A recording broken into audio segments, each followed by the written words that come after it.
오늘도 온라인으로 수요 예배를 드리도록 하겠습니다. 우리 경건한 마음으로 우리 함께 예배를 드리길 원합니다.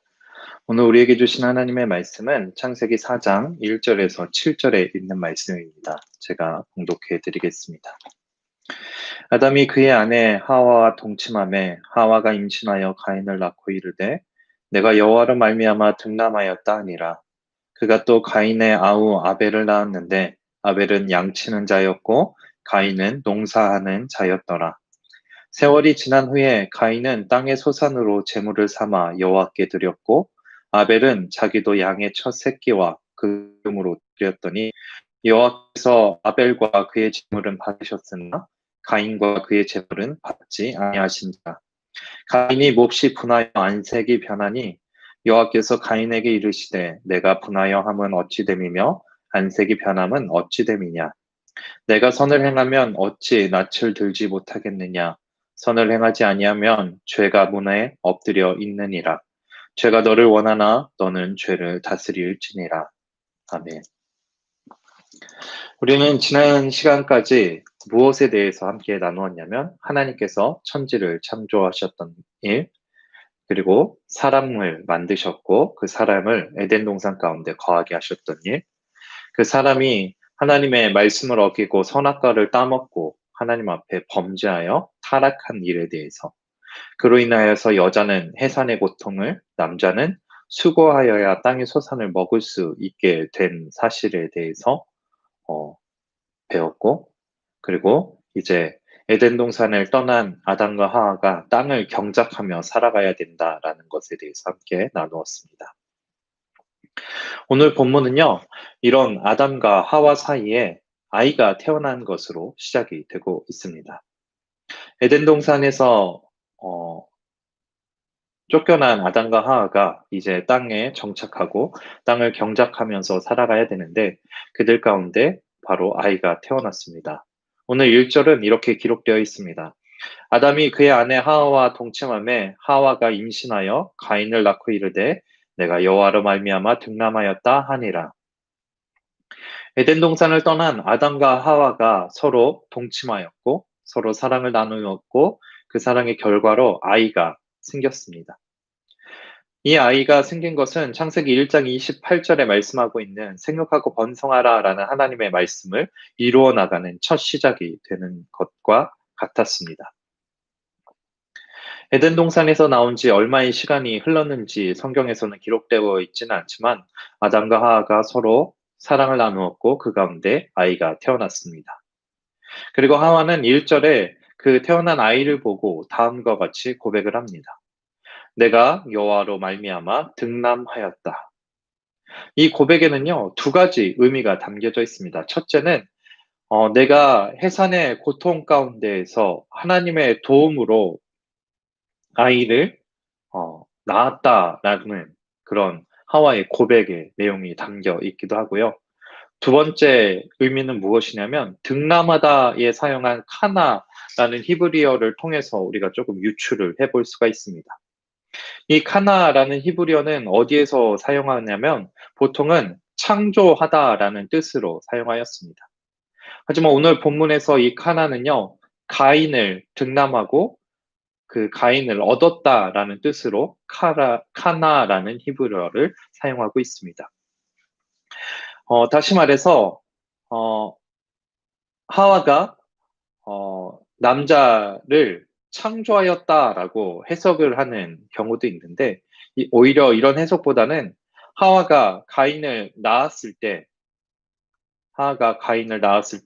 가인이 이 창세기 3장에서 말씀하신 뱀의 머리를, 여자의 후손이 뱀의 머리를 짓밟겠다라는 그 언약의 그 예언을 성취하는 사람으로 여겼기 때문에 여호와로 말미암아 등남하였다. 여호와로 말미암아 내가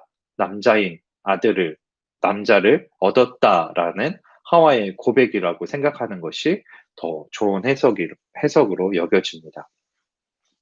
그래서 하와는요, 이 가인에 대해서 많은 소망과 기대를 하고 있었을지도 모릅니다. 그런데 이 가인이 점차 자라나면서 이 하와의 기대와는 다른 모습으로 자라나고 있었던 것 같습니다. 그래서 이 하와가 두 번째 아들을 낳았을 때 그 아들의 이름을 아벨이라고 이렇게 표현을 하고 있습니다. 이 2절 전반절에 아벨의 탄생을 하와는 그저 이렇게 성경은 그저 그가 또 가인의 아우 아벨을 낳았다라고만 기록을 하고 있습니다. 그런데 이 아벨이라는 이름의 뜻을 우리가 생각해 보면 좀 좋을 것 같습니다. 이 아벨의 이름의 뜻은요, 히브리어 하벨에서 이제 파생되어져 왔다라는 해석이 일반적인 해석입니다. 그 하벨의 뜻은 무엇이냐면 공허, 헛됨, 수증기, 아무것도 아님이라는 뜻을 가지고 있습니다. 한번 생각해 보십시오. 어느 부모가 자녀를 향하여서 헛되다, 공허하다, 아무것도 아니다라는 이름을 지어줄 수 있겠습니까? 이것은 우리가 두 가지로 볼 수가 있습니다. 첫 번째는 무엇이냐면 아벨이 허무하게 죽을 것을 미리 알았기 때문에 그 아벨에게 그 이름을 아벨이라고 불렀을지도 모른다라는 것이죠. 그리고 두 번째로는 무엇이냐면 이 하와가 가인을 낳았을 때 이 가인이 하나님의 예언의 성취가 일어날 가인을 통하여서 하나님의 예언의 성취가 일어날 것이다라는 극적인 변화를 하와는 기대했을지도 모릅니다. 땅을 경작하며 살아가는 수고를 떠나서 다시 에덴 동산으로 돌아가 하나님과 함께 살아갈 것을 그리고 그런 회복이 일어날지도 모른다라는 마음이 하와 가운데 있었을지도 모릅니다. 하지만 시간이 지날수록 하와는 고개를 갸웃할 수밖에 없었고 이 가인의 모습에서 점점 실망감을 보게 됐을지도 모릅니다. 그래서 가인의 동생이 태어났을 때 이 하와가 그 가인의 동생을 향하여서 아무것도 아니다, 허무함을 느꼈다라고 아벨이라고 불렀을지도 모르겠습니다. 그리고 2절 후반절에 아벨의 탄생을 소개한 후에 이 아벨과 가인의 직업에 대해서 바로 말씀해 주고 있습니다. 이렇게 기록이 되어 있습니다. 아벨은 양치는 자였고 가인은 농사하는 자였더라. 아벨은 양치는 자로 가인은 농사하는 자였다라는 것을 본문은 우리에게 말씀해 주고 있습니다. 다시 말해서 아벨도 가인도 자신에게 주어진 달란트대로 직업을 선택하였고 그 직업에 최선을 다했던 것 같습니다. 가인은 아버지 아담을 따라서 땅을 경작하는 농부가 되었고 아벨은 그와 다르게 양을 치는 가축을 치는 이제 목자가 되었다라는 사실이죠. 저는 아직 결혼을 하지 않았습니다. 그래서 아이도 없고 자녀를 키우는 것이 얼마나 어렵고 힘든 일인지에 대해서 잘 알지 못합니다. 그런데 제가 이렇게 수많은 학생들을 만나고 성도님들을 만나고 부모님을 만나면서 느낀 것이 무엇이냐면 자녀가 부모의 뜻대로 자랐으면 좋겠는데 그렇지 못할 때가 너무나 많다라는 사실입니다. 오늘도 이 하와는 가인을 향하여서 하나님의 예언의 성취를 이룰 자라고 생각을 했습니다. 하지만 시간이 지날수록 하와는 의문이 생겼죠. 정말 가인이 하나님의 예언의 성취자일까? 세월이 흘러서 가인이 장성하였고 이 가인을 향한 이 부모의 기대와는 다르게 하와의 기대와는 다르게 가인은요. 첫 번째 살인자가 되어버리고 말았습니다. 우리 자녀들의 삶도 마찬가지일지 모릅니다. 부모의 기대와는 다르게 자라갈지도 모른다라는 사실이죠. 그렇다면 우리가 그 자녀들을 위해서 해줄 수 있는 것이 무엇일지 함께 고민해보고 생각해 보기를 원합니다. 우리는요, 그 자녀들에게 모범이 되어야 합니다. 우리는요, 우리의 자녀들에게 신앙을, 믿음을 유산으로 물려주어야 합니다. 우리는 자녀들에게 우리가 하나님의 자녀답게 살아가는 모습을 그리고 하나님의 백성답게 그리스도인답게 살아가는 모습을 우리 자녀들에게 보여줌으로 우리 자녀들도 하나님의 사람으로 그리스도인답게 살아갈 수 있도록 자녀들의 삶을 이끌고 인도해 나가야 된다라는 사실이죠. 부모의 생각과 욕심대로 자녀를 키울 수는 없습니다. 그럼 자녀를 어떻게 양육하고 키워야 될까요? 바로 하나님께 맡겨드리고 하나님께서 그 자녀의 삶을 주관할 수 있도록 자녀들 가운데 신앙교육을 해 나가야 합니다. 그리고 그 자녀들이 어떤 직업을 선택하고 어떤 달란트를 가지고 어떤 삶을 살아갈지 자녀들 스스로가 선택하게 하고 그것을 통하여서 하나님께 어떻게 영광을 돌릴지 어떻게 하나님의 사람답게 살아갈지에 대해서 우리가 길을 제시하고 자녀들을 교육할 수 있어야 한다라는 사실이죠. 무엇보다 우리 자녀들이 하나님의 기쁨이 되는 삶을 살아갈 수 있도록 우리 자녀들과 함께 신앙생활을 해 나갈 수 있는 우리 사랑하는 신림교회 성도들의 삶이 될 수 있기를 축원합니다. 이 이후에 오늘 창세기 4장에 가장 중요한 사건이 등장하게 됩니다. 오늘 말씀 3절에서부터 5절 말씀을 다시 한번 읽어 드리겠습니다. 세월이 지난 후에 가인은 땅의 소산으로 제물을 삼아 여호와께 드렸고 아벨은 자기도 양의 첫 새끼와 그 기름으로 드렸더니 여호와께서 아벨과 그의 제물은 받으셨으나 가인과 그의 제물은 받지 아니하신지라. 가인이 몹시 분하여 안색이 변하니 라고 기록되어 있습니다. 세월이 지난 후에 가인은 땅의 소산으로 하나님 앞에 제사를 드렸고 아벨은 양의 첫 새끼와 그 기름으로 하나님 앞에 제물을 드렸습니다. 3절의 시작은요, 세월이 지난 후에라고 기록이 되어 있습니다. 이 세월이 지났다라는 것은 얼마나 많은 시간이 지났는지 우리가 정확하게 알 수는 없습니다. 하지만 분명한 것은 가인과 아벨이 장성할 만큼 스스로 일하여서 땅의 소산을 거둘 수 있고 스스로 일하여서 양을 잡을 수 있는 만큼의 시간이 흘러서 장성할 수 있을 만큼의 시간이 흘렀다라는 것을 알 수가 있습니다. 그리고 또 오늘 본문 히브리어 원어에서 보면 한날을 뜻하는 이 욥과 끝을 뜻하는 캐츠 그리고 또 뭐뭐에로부터라는 전치사 민이 결합된 그 단어 한날의 끝으로부터라고 해석을 할 수도 있습니다. 다시 그 한날의 끝이라는 단어를 다시 한번 깊이 생각해 보면 가인과 아벨이 각자 자신의 일의 수고에 따라 힘써 일하고 생활했던 날들의 끝, 요즘으로 말하면 이제 추수할 시기가 되었을 때, 추수하고 난 후에 모든 일을 마쳤을 때, 농사일이 마무리가 되고 목축의 일이 마무리가 되었을 때 가인과 아벨이 하나님 앞에 제물을 드렸다라고 볼 수가 있습니다. 하나님께 제사를 드리고 있는 이 가인과 아벨은요, 자신이 준비한 제물을 하나님 앞에 드렸습니다. 가인은 3절에서 땅의 소산을 하나님께 드렸고요. 4절에서 아벨은 양의 첫 새끼와 그 기름을 하나님께 드렸다라고 기록이 되어 있습니다.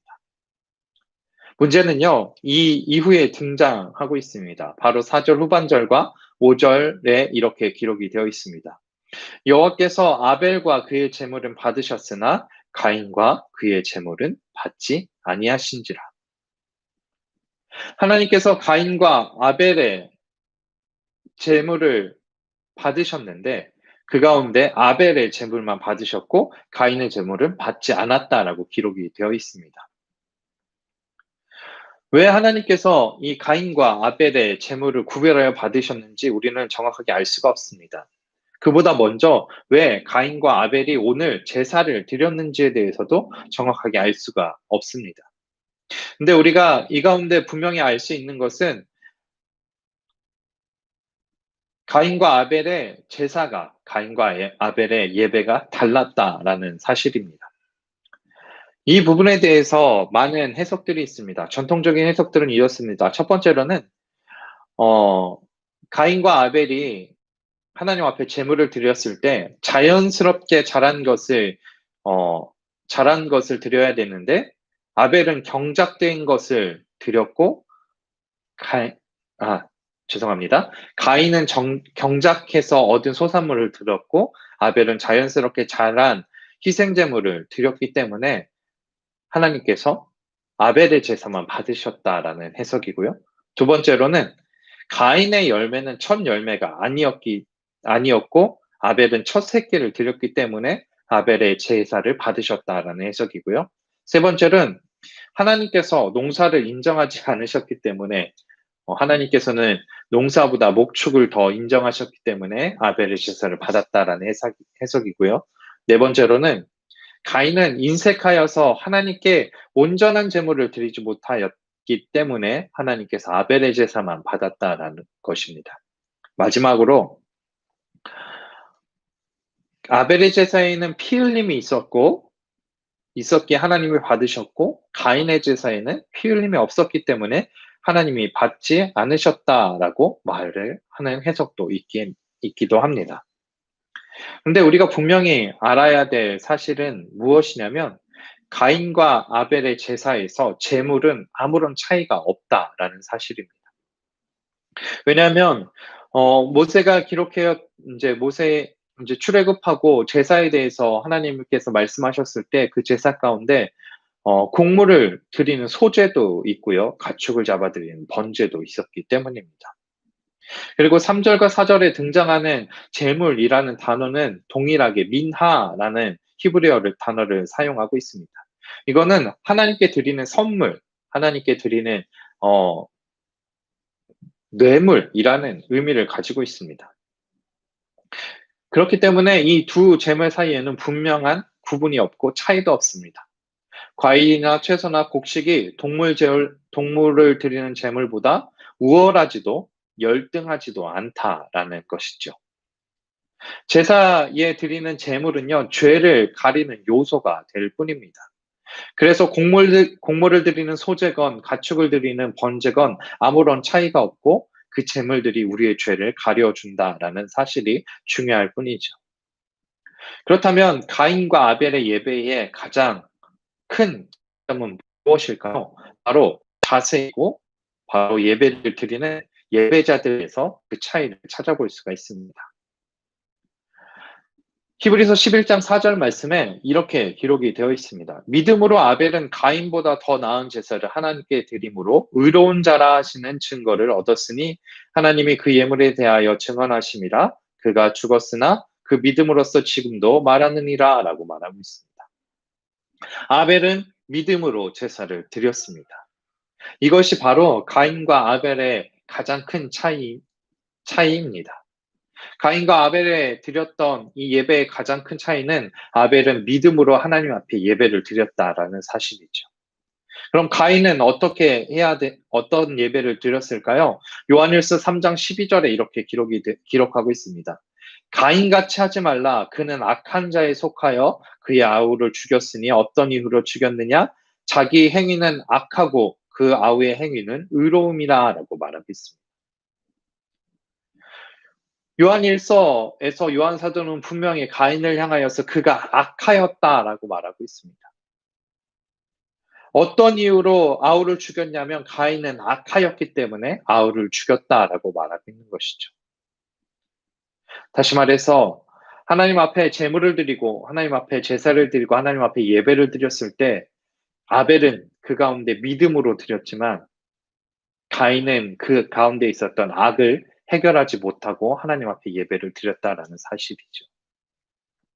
그렇기 때문에 오늘 이 하나님께서 아벨의 제사는 받으셨고 가인의 제사는 받지 않으셨다라는 사실입니다. 가인과 아벨은요, 예배를 준비함에 있어서도 차이를 보여주고 있습니다. 아벨은요, 자신이 키우던 수많은 양들 가운데에서 첫 새끼를 찾아서 구별하였고요. 그리고 이미 양을 독축하여서 그 가운데 기름을 준비하였습니다. 아벨은 예배를 드리기 전부터 하나님께 드릴 예배와 그 제물을 준비하고 좋은 것으로 하나님 앞에 드렸습니다. 하지만 가인은요, 그저 아벨을 따라 별 생각 없이 예배를 드리고 땅의 소산을 드렸습니다. 오늘 모세가 이 가인과 아벨의 이야기를 통해서 우리에게 하고 싶었던 말은 같은 제사를 할지라도 하나님께서 모두 다 기쁘게 받으시지는 않는다라는 사실입니다. 하나님께 드린 예물이라고 할지라도 하나님께서 그것들을 다 기쁘게 받으시지는 않는다라는 것을 우리에게 말하고 싶었던 것 같습니다. 다시 말해 하나님께 예배를 드리는 사람들의 그 순수한 마음, 더욱더 깊이 들어가면 하나님께서는 예배드리는 자의 중심을 보신다라는 사실을 우리에게 말해주고 있습니다. 2020년 올해는요, 우리의 신앙에 있어서 큰 어려움과 도전의 시간이었던 것 같습니다. 코로나19로 인하여서 주일에 예배당에 함께 모여서 예배를 드리지도 못하고 온라인으로 비대면으로 예배를 드리는 상황을 경험하게 되었습니다. 그러면서 우리에게 한 가지 고민거리가 생겼습니다. 그것은 무엇이냐면 예배당에서 드리지 않는 예배, 온라인으로 비대면으로 드리는 예배가 정말 예배인가라는 질문입니다. 그런데요, 그 정답을 오늘 본문에서 우리는 찾아볼 수가 있습니다. 하나님께서는 가인과 아벨의 예배를 통하여서 제물이 중요한 것이 아니라 하나님께 드리는 예배자의 자세가 중요하다라는 것을 말씀해 주셨습니다. 다시 말해서 예배를 드리는 장소가 중요한 게 아닙니다. 예배를 드리는 방법이 중요한 게 아니라 정말 중요한 것은 우리가 어떤 자세로 하나님 앞에 예배를 드리고 있냐라는 사실이죠. 예배당에 나와서 예배를 드리는데 졸거나 다른 생각을 하며 드리는 예배를 하나님이 기뻐하실까요? 아니면 각자의 자리에서 온라인으로 비대면으로 예배를 드린다 하더라도 집중하며 하나님을 깊이 생각하며 드리는 예배를 기뻐하실까요?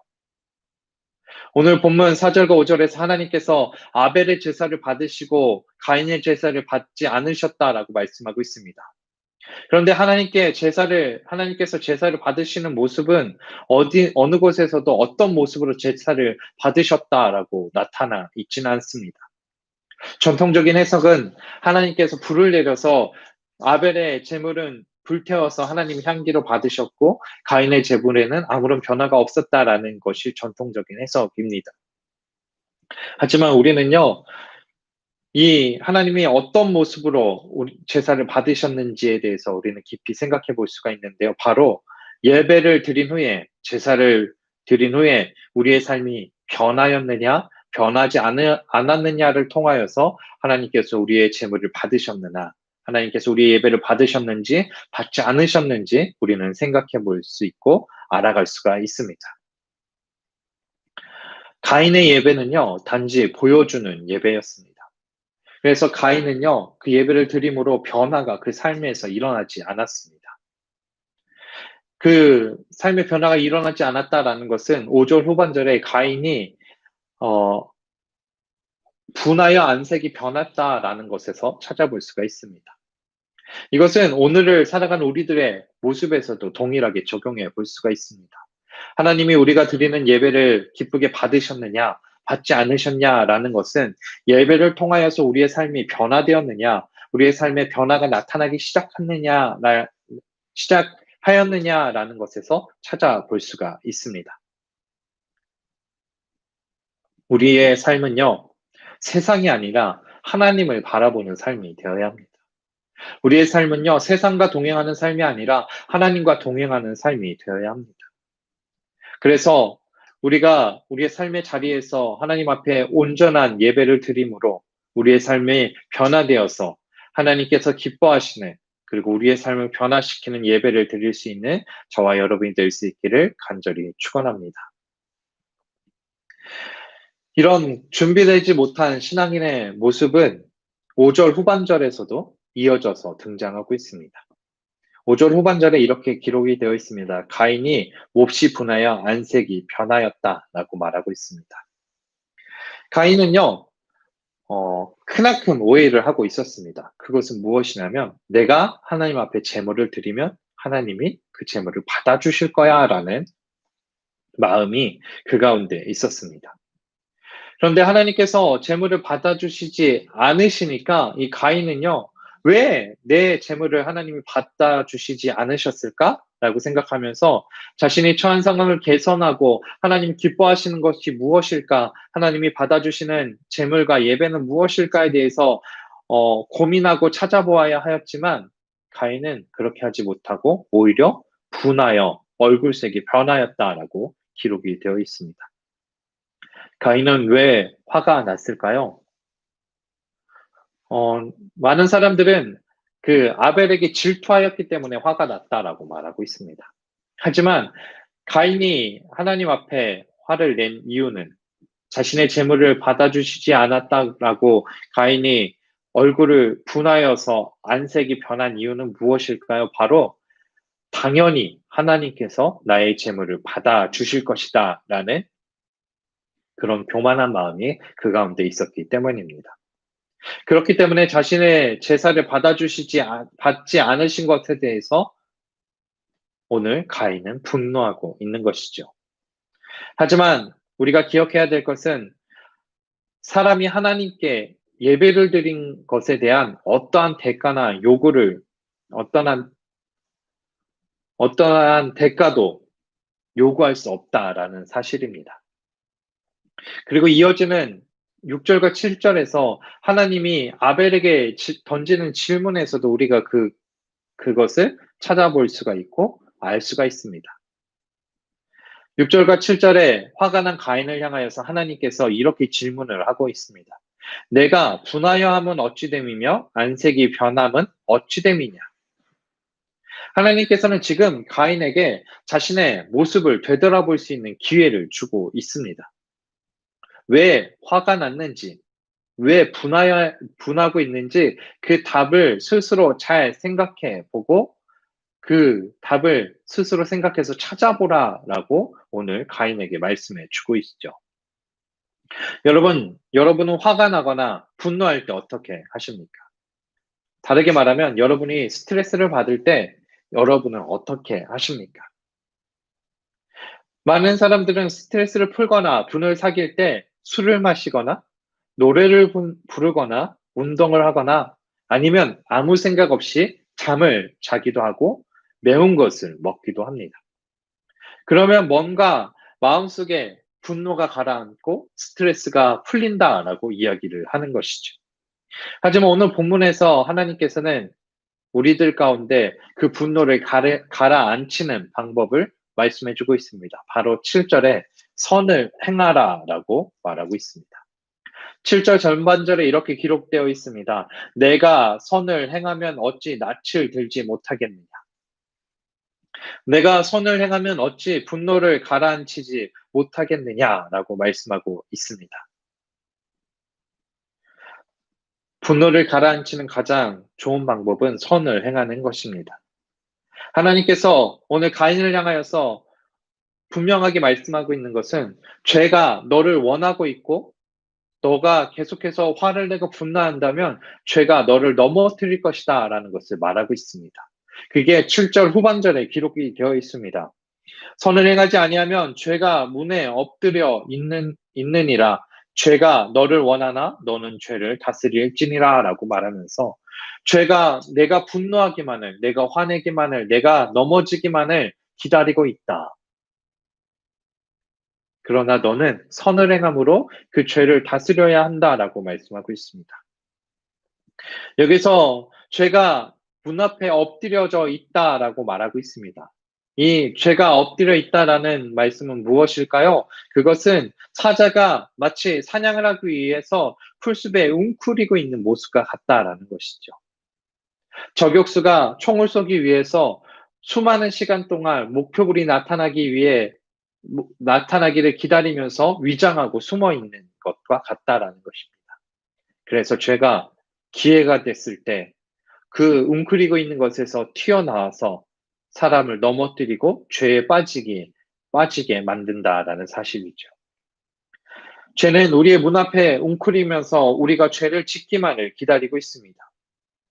그렇기 때문에 하나님은 그 가인을 향하여서 오늘 우리를 향하여서 이렇게 말씀하십니다. 죄를 다스리라라고 말씀하고 있습니다. 죄는 기회가 주어지면 죄인을 억압하고 지배하려고 합니다. 그러면 그 죄를 이길 것은 우리가 죄를 다스릴 때 그 죄를 이길 수가 있다라는 사실이죠. 이 죄는 지금도 우리를 넘어뜨리려고 준비하고 있습니다. 그러므로 우리는 죄의 노예가 되지 않으려는 결단과 각오가 우리들 가운데 필요합니다. 언제나 죄가 우리 곁에 있음을 기억하고 죄에 넘어지지 않는 삶을 살아가고 오히려 죄를 다스리는 삶을 살아가려고 노력해야 합니다. 우리의 삶은요, 분명히 양자택일의 순간들이 직면하게 됩니다. 그때 우리는 옳은 선택을 해야 합니다. 하나님을 선택할 것인가, 죄를 선택할 것인가에 대한 상황이 놓였을 때 우리는 하나님을 선택하며 살아갈 수 있기를 바랍니다. 선한 것을 선택할 것인가, 죄를 선택할 것인가의 상황 가운데 우리는요, 선을 행하며 하나님이 기뻐하시는 것을 선택하며 살아갈 수 있기를 바랍니다. 요즘 우리의 삶 가운데 이런 선택의 기록에 놓여 있습니다. 코로나19가 점점 심해져서 정부가 수많은 규제와 수많은 거리두기의 요청들을 하고 있습니다. 그런데요, 사람들의 반응이 극과 극으로 나뉘어져 있습니다. 나를 먼저 생각하는 사람이 있고, 공동체를 먼저 생각하는 사람이 있습니다. 공동체를 먼저 생각하는 사람은요, 거리두기를 철저하게 하며 개인 방역에 힘쓰고 애를 씁니다. 우리는 그리고 정부에서 말하는 방역 지침에 열심으로 동참하고 있습니다. 과연 내 뜻대로 행하는 것이 하나님이 기뻐하시는 것인가, 공동체를 생각하는 것이 하나님이 기뻐하시는 것인가, 우리는 먼저 생각해보고 고민해 보아야 합니다. 세상을 살아가면서 수많은 일들 가운데 우리가 선택의 기로에 놓였을 때 하나님이 기뻐하시는 것이 무엇인지, 어떤 것이 죄를 다스리는 일인지 고민하며 하나님이 기뻐하시는 일을 선택하며 살아가는 우리의 삶이 될 수 있기를 간절히 축원합니다. 말씀을 마치고자 합니다. 우리는 하나님 앞에 예배를 드릴 때 어떻게 예배를 드리고 있는지 우리의 모습을 되돌아보기를 원합니다. 그래서 우리는 하나님 앞에 예배를 드릴 때 준비되고 바른 자세로 예배를 드릴 수 있기를 원합니다. 그리고 하나님 앞에 예배를 드림으로 우리의 삶을 변화시켜 가며 하나님 앞에 진정하고 온전한 예배를 드림으로 죄를 다스리고 하나님이 기뻐하시는 일을 선택하며 우리의 삶을 바꾸어 나갈 수 있기를 간절히 원합니다. 그래서 하나님과 동행함으로 하나님이 기뻐하시는 삶을 살아갈 수 있는 사랑하는 신림교회 모든 성도들이 될 수 있기를 간절히 축원합니다. 기도하겠습니다. 사랑이 많으신 하나님, 오늘 가인과 아벨의 모습을 통하여서 우리는 어떤 것이 하나님이 기뻐하시는 예배인지에 대해서 생각해 보았습니다. 하나님, 언제나 우리의 삶이 하나님이 기뻐하시는 예배를 드리는 삶이 되기를 원합니다. 하나님께 예배 드리는 것을 온전히 준비함으로 정말 집중되고 하나님이 연락하시는, 하나님이 받으시는 예배를 드림으로 우리의 삶을 변화시켜 하나님이 기뻐하시는 삶을 살아갈 수 있는 우리의 모습이 될 수 있도록 인도하여 주시옵소서. 우리의 삶 가운데 죄는 언제나 사자와 같이 웅크려서 우리가 넘어지기만을 기다리고 있는 줄 믿습니다. 하나님, 우리가 약해지지 않게 하시고 그 죄를 이기며 세상 가운데 승리하며 살아갈 수 있도록 언제나 동행하여 주시옵소서. 하나님의 능력으로, 힘으로, 하나님의 권능으로 우리를 지키시며 우리가 세상 가운데에서도 하나님을 증거하고 하나님의 사람으로 하나님이 기뻐하시는 선한 일을 행하며 살아가는 우리의 삶이 될 수 있도록 주여 함께 하시고 동행하여 주시옵소서. 언제나 주님께서 우리의 삶 가운데 역사해 주시고 우리의 삶을 인도해 주실 것을 믿으며 우리 주 예수 그리스도의 이름으로 기도드립니다. 아멘.